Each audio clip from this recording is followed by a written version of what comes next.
जन्मदिन है आज। अच्छा। शुरुआत में आपके दर्शन से क्यों? हाँ, खूब भगवत आराधना करो और भगवान का नाम गुण लीला ये गायन हर जीव का अधिकार है। भगवान ने कहा है मच्चित्ता मदगत प्राणा बोधयंता परस्परम कथयंत च माम नित्यम तुष्यंत च रमंत च।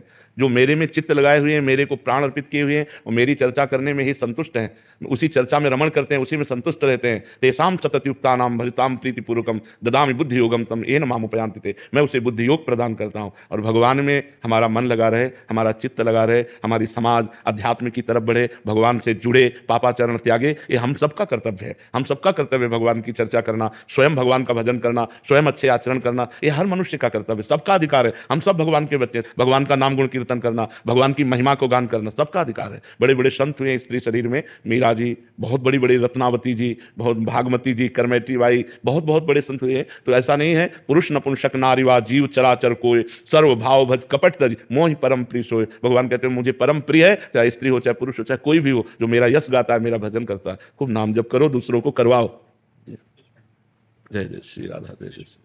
महाराज जी, जैसे अभी तक हम पढ़ाई करते थे तो हमारे पास एक लक्ष्य था, एक उद्देश्य था। अब हमारा सिलेक्शन हो गया, हमने परीक्षा पास की, हम अधिकारी बन गए पीसीएस के थ्रू, लेकिन अभी भी आंतरिक अंतरात्मा में संतुष्टि और वो सुख और वो, हाँ, चूंकि ये स्थायी चीज नहीं है ना। मान लो आपका शरीर है 80 वर्ष 100 वर्ष, ये पद और ये शरीर, ये वैभव, ये पढ़ाई, ये नाशवान है, ये स्थायी नहीं है। अगर आपका शरीर पूरा हो जाए तो आपको फिर कहाँ से शुरू करना पड़ेगा। आप ग्रेजुएट होकर के शरीर पूरा किए तो आप ग्रेजुएट होकर नहीं जन्मेंगे, आपको फिर का ज्ञान, वर्णमाला का ज्ञान, अक्षर का ज्ञान आपको प्राप्त करना पड़ेगा। लेकिन 100 बार राम कहा है तो अगले जन्म में 99 से नहीं शुरू होगा, 100 से शुरू होगा।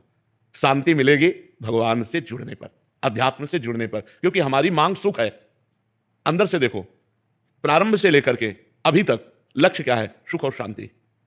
अब हमने उस सुख शांति का आरोप कर लिया धन में, पद में, स्त्री में, अन्य भोगों में, जहां है नहीं। भोगात शांति अनंतरम नहीं लिखा, भगवान श्री कृष्ण ने गीता जी में कहा त्यागात शांति अनंतरम।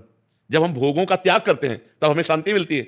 और हमारे दिमाग में क्या चलता है कि जो कामना आई उसको हम भोग लें तो हमें शांति प्राप्त हो जाएगी। तो भोगते भोगते वो राक्षस बन जाता है, इसको भोगा, उसको भोगा, उसको भोगा, उसको भोगा, लेकिन उसके कभी शांति प्राप्त नहीं होती। तो जो थोड़ा पवित्र हृदय, जैसे आपका पवित्र हृदय, तो असंतोष पैदा हो रहा है कि यार मतलब जो चाहिए वो तो नहीं है। अगर मलिन होता तो अहंकार हो जाता, ये हमने पढ़ाई की और ये पद प्राप्त किया, लेकिन नहीं, वो आपको थोड़ा अंतःकरण पवित्र है, इसलिए उसकी मांग है शाश्वत सुख जिसमें दुख का लेस ना हो, अविनाशी पद जिसमें भय का प्रवेश ना हो। अभी भय और दुख दोनों ने पिंड नहीं छोड़ा, असंतोष कामनाएं अभी पिंड नहीं छोड़े, तो इसकी पूर्णता अध्यात्म से होगी। कामना का कोई दुख नहीं, बस अब जीवन का उद्देश्य नहीं समझ में आता। जैसे जब पढ़ाई करते तब उद्देश्य था कि हमें अमुक पद प्राप्त करना है, वो मिल गया, अब आगे समझ में नहीं आता कि अब क्या प्राप्त, हाँ, अब से क्या करना है। हाँ, अब वो प्राप्त करना है जो शरीर छूटने के बाद है। शरीर रहने तक का तो प्राप्त कर लिया, कि खाने की, पीने की, समाज सेवा की कर ली, लेकिन शरीर छूटने के बाद क्या गति होगी, इसका आपके पास है कुछ प्रमाण? अब वो प्राप्त करना है। नाम जप करो और जो समाज में पद मिला है उसकी निष्काम भाव से सेवा करो। कभी अधर्म जनित क्रिया ना होनी चाहिए। अधर्म जनित क्रिया जैसे घूस ले लेना, आपकी समझ में आ रहा है ये आदमी निर्दोष है और फिर भी उससे दंड विधान करना, आपकी समझ में आ रहा है ये दोषी है फिर भी उससे पैसा लेकर उसे छोड़ देना। जो जहां जिस अधिकार में है, धर्मयुक्त अगर अपने कर्तव्य का पालन करे और नाम जप करे तो ज्यादा उसे अगरबत्ती जलाने की जरूरत नहीं है, वो इसी क्रिया से भगवत प्राप्ति की योग्य हो जाएगा। इसी क्रिया से भगवत प्राप्ति की योग्य। अर्जुन जी कह रहे हैं कि मैं संन्यास लेकर भजन करूंगा, भगवान जी कह रहे हैं मारो इनको, मारो, ये अधर्मी है, अधर्म पक्ष में है, इनको मारो। तो युद्ध का मतलब है अपने कर्तव्य का पालन करना। यदि हम अपने कर्तव्य का पालन करते हुए भगवान नाम जप करते हैं तो परम संतोष प्राप्त हो जाएगा। आप देख लेना। तो क्या महाराज जी, हम अपने जैसे जो हम अपना ये कर्तव्य है इसको छोड़ के हम भक्ति मार्ग में उतर, वही अर्जुन वाली बात बोल दी है ना कि मैं संन्यास ले लूं। अभी हमने क्या बताया? अर्जुन वाली बात का भगवान ने निषेध किया कि नहीं किया? हम क्या कह रहे हैं? आप अपने कर्तव्य का पालन करें जोर से, लेकिन भगवान के लिए। इस सृष्टि भगवान की है और नाम जप करते हुए कि मुझे जो पद मिला है ये भगवान ने मुझे सेवा दी है, मैं इसे सांगोपांग करूंगा। सांगोपांग मतलब कहीं त्रुटि नहीं होने दूंगा, अधिक से अधिक समय लगा करके करूंगा और वो सब भगवान के लिए करूंगा। ये मैं भगवान के लिए करूं। जैसे आप भगवान के लिए करेंगे ना तो आप कभी अधर्म नहीं कर पाएंगे, आप कभी गलत नहीं कर पाएंगे, क्योंकि आपको हर समय भगवान दिमाग में दिखाई देंगे। यार कोई देखे ना देखे, भगवान तो देख रहे हैं ना, बस इसी से भगवत प्राप्ति हो जाएगी।